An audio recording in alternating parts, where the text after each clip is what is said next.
Galaxy S26 ultra release হইতে এখন থেকে প্রায় 6 মাসেরও বেশি সময় বাকি আছে। তবে এর মধ্যে কিন্তু অলরেডি আমরা জেনে ফেলছি যে কি আসতে যাচ্ছে। তবে সেখান থেকে কিছু জিনিস আছে ভেরি এক্সাইটিং হচ্ছে, কিছু জিনিস আছে মোটামুটি চলে, আর কিছু জিনিস আছে স্টিল ফ্রাস্ট্রেটিং। আমার মনে হয় সেখানে আপডেট করা দরকার, বাট সেগুলো হচ্ছে না। কোথায় কি আছে বিস্তারিত জানতে পারবেন অবশ্যই আজকের ভিডিওতে। বরাবরের মতো আমি শেখ মাসুদ জানা আছি আপনাদের সাথে। আপনারা দেখছেন টেকটকের পর্দায় S26 আলট্রা লিকস অন রিমার। ভিডিওর শুরুতে একটু বলে দেই, আমাদের ফেসবুক গ্রুপ আছে, তো এই ভিডিওর ফার্স্ট কমেন্টে আমি লিংকটা দিয়ে দিচ্ছি। আপনারা সেখানে পোস্ট করুন টেক রিলেটেড বিভিন্ন পোস্ট, এবং উইকলি যাদের পোস্টে বেশি কমেন্ট রিয়াকশন হবে তারা কিন্তু জিতে নিতে পারবেন বিভিন্ন ধরনের গিফট। সো প্রথমে আমরা ভালো দিক দিয়ে শুরু করব, মানে এক্সাইটিং পার্ট কি কি হতে যাচ্ছে। S25 আলট্রাতে যে রিংটা নিয়ে আসছিল আলট্রা ফিচার, সেই রিং কিন্তু আর থাকছে না। বিশেষ করে স্যামসাং ইউজারদের ফিডব্যাক কিন্তু শুনতেছে, ডিজাইনটা মোস্ট অফ দ্য ইউজার আসলে পছন্দ করেনি, এবং এটা নিয়ে কন্ট্রোভার্সিও হচ্ছে। লাইক বলছিল যে একটা আলাদা রিং বসায় দিচ্ছে আগের ডিজাইনের পরে।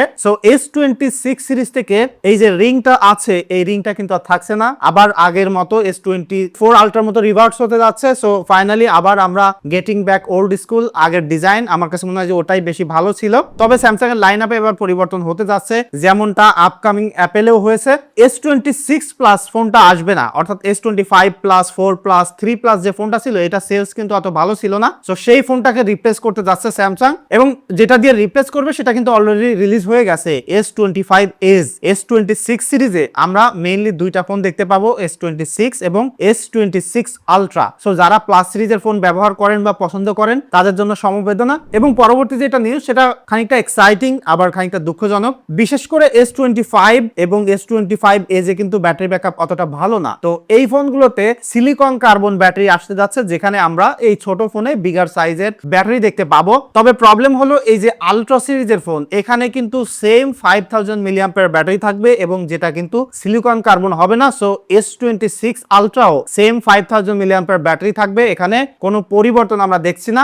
তবে হ্যাঁ, ব্যাটারি ব্যাকআপ হালকা একটু ইমপ্রুভমেন্ট তো অবশ্যই হবে চিপসেটের কারণে, সফটওয়্যার অপটিমাইজেশনের কারণে, বাট হার্ডওয়্যারটা আসলে ম্যান্ডেটরি ছিল। এবং স্যামসাং যে বিগার ফোন বানায় তাতে চাইলে ইজিলি কিন্তু সিলিকন কার্বন দিয়ে 6000 7000 মিলিঅ্যাম্পিয়ার ব্যাটারি দিতে পারতো, বাট সেই পথে হাঁটছে না। সো আমাদের আরো মনে হয় যে মিনিমাম 1-2 বছর ওয়েট করতে হবে। তবে পরবর্তী যে পরিবর্তনটা আসতে যাচ্ছে সেটা শুনলে আপনি খানিকটা ধাক্কাই খাবেন। বিশেষ করে আমরা দেখছি যে গুগলের যত এআই ফিচার গুলো বা যে কোনো এক্সক্লুসিভ ফিচার স্যামসাং কিন্তু খুব দ্রুত পেয়ে যাইতো। ইভেন এক্সক্লুসিভলি অনেক সময় দেখছি যে অনেক ফিচার স্যামসাং আগে নিয়ে আসছে, বাট এবার স্যামসাং তাদের এআই ফিচারের জন্য পারপ্লেক্সিটি নামের কোম্পানির সাথে কোলাব করতে যাচ্ছে, যেটার অ্যাপস আমরা by default Samsung Galaxy S26 সিরিজে পেয়ে যাব, এবং ওদের বেশ কিছু এআই ফিচার গুলো 6 সিরিজে বা গ্যালাক্সি এআই দেখতে পাবো। তো এখানে মিশ্র প্রতিক্রিয়া আছে, তবে বিশেষ করে স্যামসাং এখানে আসলে একটু সেফ প্লে করতে যাচ্ছে বা ব্যাকআপ প্লে করতে যাচ্ছে। বিশেষ করে গুগল কিন্তু নিজস্ব ফোন বানাচ্ছে, আবার তাদের এআই এর পরে রিলাই করতে হচ্ছে স্যামসাং। সো সেটা কিন্তু খানিকটা একক আধিপত্যের মতো। সো স্যামসাং এখানে থার্ড একটা কোম্পানির সাথে কোলাব করে একটা ব্যাকআপ রাখতে চাচ্ছে। সামহাউ যদি গুগলের সাথে তাদের কোনো প্রবলেম হয়, তারা কিন্তু তাদের এআই এর যে গেমটা আছে সেটাকে আসলে আগায় নিয়ে যাইতে পারবে। এবং এখনো পর্যন্ত টু বি অনেস্ট এআই এর গেমে কিন্তু স্যামসাং এগিয়ে আছে। সো সেই মাত্রাটাকে আরো একটু ভিন্ন মাত্রায় নিয়ে যাবে এই পারপ্লেক্সিটি অ্যাপস এর মাধ্যমে। এটা কিন্তু আরো একটু বেটার মডেল ব্যবহার করে, এবং বেশ কিছু জায়গায় এআই এর এনহ্যান্সমেন্ট আমরা One UI 8 এ দেখতে পাবো। দেখা যাক আসলে কি হয়। পরবর্তী নিউজটা অ্যাজ ইউজুয়াল আমরা সবাই জানি S26 আলট্রাতে স্ন্যাপড্রাগন 8 Elite 2 প্রসেসর থাকবে। তবে S26 এবং S26 এজ এই ফোনগুলোতে Exynos প্রসেসর আবার ব্যবহার করবে। টু বি এক্সাক্ট তারা আনতে যাচ্ছে Exynos 2600, যেটা 2 ন্যানোমিটার একটা ফ্যাব্রিকেশন হবে। ধারণা করা যাচ্ছে এটা পাওয়ারফুল এবং বেটার এফিসিয়েন্সি হবে because of that 2 nanometer fabrication. তবে হ্যাঁ, S26 কিন্তু আমরা অবশ্যই স্ন্যাপড্রাগনের ভেরিয়েন্ট পাবো, বিকজ যখন তারা ইউএস ভেরিয়েন্টের জন্য রিলিজ করবে তখন কিন্তু অবশ্যই তাদেরকে স্ন্যাপড্রাগনের প্রসেসর ব্যবহার করতে হবে। সো যারা স্ন্যাপড্রাগন খুঁজবেন, সেফ জোনে থাকতে চান, তারা কিন্তু অবশ্যই সেই অপশনটা পেয়ে যাচ্ছেন। তবে ক্যামেরাতে পরিবর্তন S26 এও আসছে, S26 আলট্রাতেও আসবে।